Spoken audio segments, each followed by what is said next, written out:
ప్రజాప్రతినిధులు ప్రభుత్వం అందరం కూడా అధికారులు కూడా అందరం కూడా కష్టపడుతున్నాం. ఎట్లయినా సరే దీన్ని ఎంత వీలైన త్వరగా వాళ్ళ అక్కడ సంఘటన స్థలానికి చేరుకునే ఉద్దేశంతో ముందు ఇప్పుడున్న పరిస్థితుల్లో నాకు చెప్తుంటే ఈ రోజు నిన్న మొన్న మాటలు పెట్టడం నాకే బాధ అనిపిస్తుంది. 10 ఏళ్ల పాటు టీఆర్ఎస్ పార్టీ టనల్ ని కంప్లీట్ చేయకుండా ఎప్పుడో కంప్లీట్ కావాల్సిన ప్రాజెక్ట్ నల్గొండ జిల్లా కోనసీమ లాగా అయిపోద్ది ప్రాజెక్ట్. టనల్ ప్రాజెక్ట్ అయితే 5 లక్షల ఎకరాలకు నీళ్ళు వస్తాయి నల్గొండ జిల్లాకు, కోరేడు ప్రాంతం, కరువు ప్రాంతం. అటువంటి ప్రాజెక్ట్ ని గాలి కొదిలేసి ఈ రోజు మా దురదృష్టవశాత్తు మేము వచ్చిన తర్వాత స్టార్ట్ చేసి చిన్న ఇన్సిడెంట్ అయితే, అంటే ఇన్సిడెంట్ పెద్దదే, మాకేంటంటే డబ్బు కాదు ముందు పోతున్నాడు, వాళ్ళు ఎదుర్కొన్నారు కాబట్టి వాళ్ళని ఏ విధంగా కాపాడని చెప్పి సర్వశక్తులు పడుతుంది ప్రభుత్వం. ఈరోజు ప్రధానమంత్రి గారు రేవంత్ రెడ్డి గారికి మాట్లాడి కేంద్ర ప్రభుత్వం కూడా అన్ని రకాల సపోర్ట్ అందిస్తుంది. ఉత్తమ్ కుమార్ రెడ్డి గారు, వెంకటరెడ్డి గారు అయితే రోజు ఎవ్రీడే అన్నట్టు వస్తుంది. నేను ఒక నిర్మాణ సంస్థ నడిపిన వ్యక్తిగా నాకున్న అనుభవం టన్నల్స్లో ఎంతోమంది దేశవ్యాప్తంగా ఉన్న నా మిత్రుల్ని వాళ్ళతో కూడా ఫోన్లో మాట్లాడి వాళ్ళని కూడా పిలిపిస్తున్నాయి ఇక్కడికి. ఈరోజు వచ్చిన హర్పాల్ సింగ్ గారికి కూడా నేనే మెసేజ్ ఇచ్చి ఉత్తమ్ కుమార్ రెడ్డితో మాట్లాడించి హర్పాల్ సింగ్ గారిని రమ్మని కోరుకుంటే ఢిల్లీ నుంచి ఆయన రావడం జరిగింది. ఆయన బీఆర్ఓలో చాలా సీనియర్గా పనిచేసింది. సో నేను ఏంటంటే ఇక్కడ రాజకీయాలు కాదు, మేము రాజకీయాలు చేయదలుచుకోలేదు, రాజకీయాలు మాట్లాడదలుచుకోలేదు.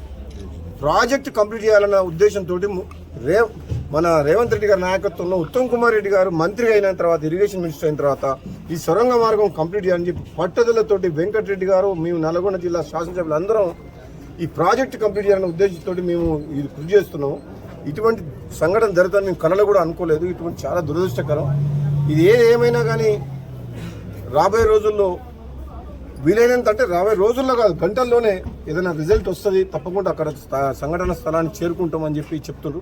ఇంకొక 15-20 మీటర్స్ వరకు పోతే డెబ్రీస్ ఆల్మోస్ట్ లాంగ్, ఇప్పుడు ఒక అధికారి నాకు చెప్పిండు అక్కడ చాలా దగ్గరికి పోయినాం, యాక్సిడెంట్ స్పాట్ దగ్గరికి పోయినాం. ఇంకో కొంచెం ముందుకు పోతే ఇంకో 20 మీటర్లు 30 మీటర్లు పోతే అక్కడ సంఘటన స్థలానికి పోతాం అని చెప్పి కూడా చెప్తున్నారు. కాబట్టి మా ఆశ ఉన్నది, భగవంతుని ప్రార్థిస్తున్నాం వాళ్ళ ప్రాణాలకు ఎటువంటి నష్టం జరగవద్దు అని చెప్పి భగవంతుని రాత్రి మొక్కుతున్నాం. లాస్ట్ 4 days నుంచి మా మైండ్లో పడుకొని నిద్ర పట్టడం లేదు. ఎందుకంటే ఒక 12 hours లోపల నీకు 12 to 24 hours లోపల డెఫినెట్గా ఆపరేషన్ అయితే, ఆపరేషన్ ఇంతవరకు నేను చూసినంత వరకు నాకు 35 ఏళ్ళ అనుభవంతో చెప్తున్నాను. ఉత్తమ్ కుమార్ రెడ్డి గారైనా వెంకటరెడ్డి గారైనా మేమందరం కూడా యాజ్ ఎ ఇరిగేషన్ మినిస్టరు ఎంత ఎఫర్ట్స్ పెడుతున్నారంటే ఉత్తమ్ కుమార్ రెడ్డి గారు ఒక్క నిమిషం కూడా జరిగిన సంఘటన, ఎందుకంటే ఆయన మినిస్టర్, ఆయన కన్సర్న్డ్ మినిస్టర్ కాబట్టి ఆయనలో మనుషులను చూస్తే ఒక్క నిమిషం ఖాళీ లేకుండా ప్రయత్నం చేస్తుంది. ఎందుకంటే అందరితో కోఆర్డినేట్ చేస్తుంది.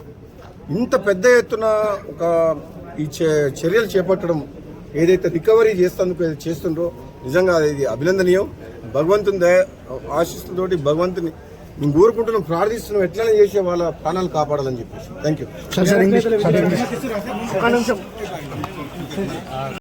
ప్రజల కోసం వాళ్ళు కష్టపడుతున్న ఈ ప్రమాదం జరిగింది కాబట్టి వాళ్ళు భగవంతుని దయతోటి క్షేమంగా ఉండాలనే ఒక్కటే లక్ష్యం మాకు అంతే. అప్పటి వరకు నిరంతరం ఒక్క నిమిషం వేస్ట్ చేయకుండా మేము ఆ పని మీద ఉండాలని చెప్పి దయచేసి టీఆర్ఎస్ నాయకులు మీరు ఇప్పుడు ఏం అవసరం లేదు సంఘటన స్థానంకి, రాజకీయాలు దయచేసి మాట్లాడకండి. మీరు సొరంగ మార్గానికి నల్లగొండ జిల్లా ప్రజలకు గత 10 ఏళ్ల కాలంలో ఎంత అన్యాయం చేసిర్రో మొన్న గత ఎన్నికల్లో మీకు తెలుసు. ఒక్క జగదీశ్వర్ రెడ్డి తప్పితే ఎవరు గెలవలేదు. ఎందుకంటే ఈ ప్రాంతం మొత్తం ఎడారి పాలైంది. అదే కాళేశ్వరం ప్రాజెక్టు మీద లక్షల కోట్లు ఖర్చు పెట్టి కానీ సొరంగ మార్గానికి 2000 కోట్లు ఇవ్వలేదు ఆయన. ఈ రోజు మాట్లాడుతారు యాక్సిడెంట్ అయింది కదా అని చెప్పి, ఇంకా అవకాశం దొరికింది కదా అని చెప్పి నోటికి వచ్చినట్టు మాట్లాడుతారు. దయచేసి మీరు ఈ రాజకీయాలు మానండి.